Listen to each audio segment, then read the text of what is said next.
Ambedkar open university నూతన వీసీగా బాధ్యతలు స్వీకరించారు ప్రొఫెసర్ గంటా చక్రపాణి. అవకాశం దక్కడంపై ఎలాంటి సీక్రెట్ లేదన్నారు గంటా. ప్రభుత్వాన్ని నడిపించే వారి వద్దే ఆ సీక్రెట్ ఉందన్నారు. గతంలో కేసీఆర్ పిలిచి అవకాశం ఇచ్చారు, ఇప్పుడు సీఎం రేవంత్ రెడ్డి పిలిచి అవకాశం ఇచ్చారన్నారు. టీఎస్పీఎస్సీ చైర్మన్ పదవీ కాలంలో విమర్శలు, వివాదాలు వచ్చాయి తప్ప అవినీతి ఆరోపణలు రాలేదంటున్న గంటా చక్రపాణితో మా ప్రతినిధి Sagar face to face. Ambedkar open university వీసీగా ప్రొఫెసర్ గంటా చక్రపాణి బాధ్యతలు స్వీకరించారు. ప్రస్తుతం మనతో పాటు గంటా చక్రపాణి సార్ ఉన్నారు. మరిన్ని విషయాలు వారిని అడిగి తెలుసుకునే ప్రయత్నం చేద్దాం. సార్ చెప్పండి, గతంలో గత ప్రభుత్వంలో టీఎస్పీఎస్సీ చైర్మన్గా అవకాశం దక్కింది, ఇప్పుడు కూడా వీసీగా అవకాశం దక్కింది. గత ప్రభుత్వంలో కూడా మంచి జాగ్పేట, ఇప్పుడు కూడా వీసీగా అవకాశం దక్కింది. అసలు ఏం మ్యాజిక్ చేశారు? ఆ సీక్రెట్ ఏంటి? ఆ సీక్రెట్ ప్రభుత్వాన్ని నడిపిస్తున్న వాళ్ళ దగ్గర ఉందని నేను అనుకుంటున్నా. గతంలో కేసీఆర్ అయినా ఇప్పుడు రేవంత్ రెడ్డి గారైనా వాళ్ళు నాకు పిలిచి అవకాశాలు ఇచ్చుకుంటూ వచ్చినారు.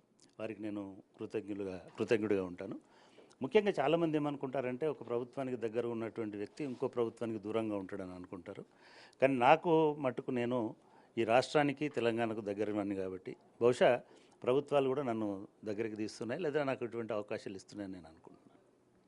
సార్ గతంలో అంటే టీఎస్పీఎస్సీ చైర్మన్గా ఉన్నప్పుడు అనేక విమర్శలు, వివాదాలు వచ్చాయి. So Ambedkar open university వీసీగా me action plan A విధంగా ఉండబోతుంది? Thank you. వివాదాలు, విమర్శలు వచ్చినాయి కానీ ఆరోపణలు రాలేదు. అవినీతో లేకపోతే బంధుప్రీతో ఇంకొకటో చేసినామనేటువంటి ఆరోపణలు రాలేదు. 6 సంవత్సరాల్లో బ్రహ్మాండంగా చేసినాం కాబట్టే ఆ ట్రాక్ రికార్డు ఉంది కాబట్టి ఇప్పుడు గౌరవ ముఖ్యమంత్రి గారు కూడా ఈ ప్రభుత్వంలో నాకు ఇటువంటి అవకాశం ఇచ్చారు. డెఫినెట్గా ఈ యూనివర్సిటీ నాకు బాగా తెలిసిన యూనివర్సిటీ.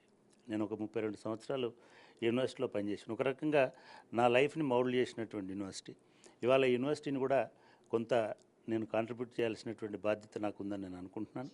ఖచ్చితంగా ఆ దిశగా పనిచేయడానికి ప్రయత్నం చేస్తాను. సార్ ప్రధానంగా ఓపెన్ యూనివర్సిటీకి సంబంధించి కొంత చిన్న ఉద్యోగాలు చేస్తూ ఉన్నత విద్య కోసం వస్తుంటారు. ఈ నేపథ్యంలో వృత్తి విద్యా కోర్సులు కానీ ఏదైనా స్పెషల్ కోర్సెస్ అంబేద్కర్ యూనివర్సిటీకి మీరు ఇంట్రడ్యూస్ చేసే అవకాశం ఏమైనా ఉందా? అంటే ఇక్కడే ఒక 30 సంవత్సరాలు 3 దశాబ్దాలు పనిచేసినటువంటి వ్యక్తిని కాబట్టి నాకు యూనివర్సిటీకి ఏది అవసరం, ఇప్పుడు యూనివర్సిటీ ఉన్న పరిస్థితి, దశ ఏమిటి, నెక్స్ట్ ఏ దశకి ఏ స్థితికి తీసుకెళ్లాలనేటువంటి ఒక అంచనా ఉంది. చాలామంది వల్ల నాకు మా సీనియర్ కొలీగ్స్, నాతో 30 ఏళ్ళు పనిచేసినటువంటి రిటైర్ అయినటువంటి వాళ్ళు కూడా ఉన్నారు. వాళ్ళందరి సలహాలు, అదేవిధంగా మా ఉద్యోగులు, అధ్యాపకులు, డైరెక్టర్లు అందరితో మాట్లాడిన తర్వాత డెఫినెట్గా అంబేద్కర్ ఓపెన్ యూనివర్సిటీని ఒక సెకండ్ గ్రేడ్ యూనివర్సిటీ అనేటువంటి అపోహ నుంచి పూర్తిగా దీన్ని ఒక నంబర్ 1 యూనివర్సిటీగా చేయాలనేటువంటి లక్ష్యం ఉంది. దానికి కావాల్సినటువంటి ప్రణాళికలు, అది ఉపాధి, స్కిల్ డెవలప్మెంట్ అనండి, లేకపోతే మిగతా ఏవైనా ఒక డిజిటల్ ఎన్విరాన్మెంట్ క్రియేట్ చేసి యూనివర్సిటీని ముందుకు తీసుకువెళ్ళాలనేటువంటి ఆలోచనతో నేనున్నాను. సార్ ఫైనల్గా దూర విద్య చేసే విద్యార్థులకు మీరు ఇచ్చే మెసేజ్ ఏంటి సార్? దూర విద్య అనేటువంటిది నిజానికి భారం కానటువంటి విద్య. చాలా తేలికగా, అది ఆర్థికంగానైనా సరే మిగతా వాటికైనా అన్నిటికీ కూడా ఒక అనుకూలమైనటువంటి యూనివర్సిటీ. ఇవాళ మా అసోసియేషన్ మిత్రులు ఇది ప్రజల యూనివర్సిటీ, జనతా యూనివర్సిటీ అనేటువంటిది చెప్పినారు. డెఫినెట్గా దీన్ని గుర్తించాలి. అంబేద్కర్ ఓపెన్ యూనివర్సిటీ ఏ రెగ్యులర్ యూనివర్సిటీ కూడా తీసిపోదు.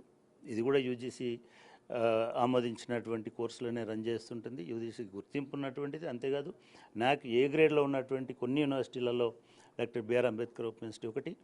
పైగా సైన్స్ ప్రోగ్రామ్స్ కానీ మిగతా వొకేషనల్ ప్రోగ్రామ్స్ కానీ ఇక్కడ మా దగ్గర అన్ని అందుబాటులో ఉన్నాయి.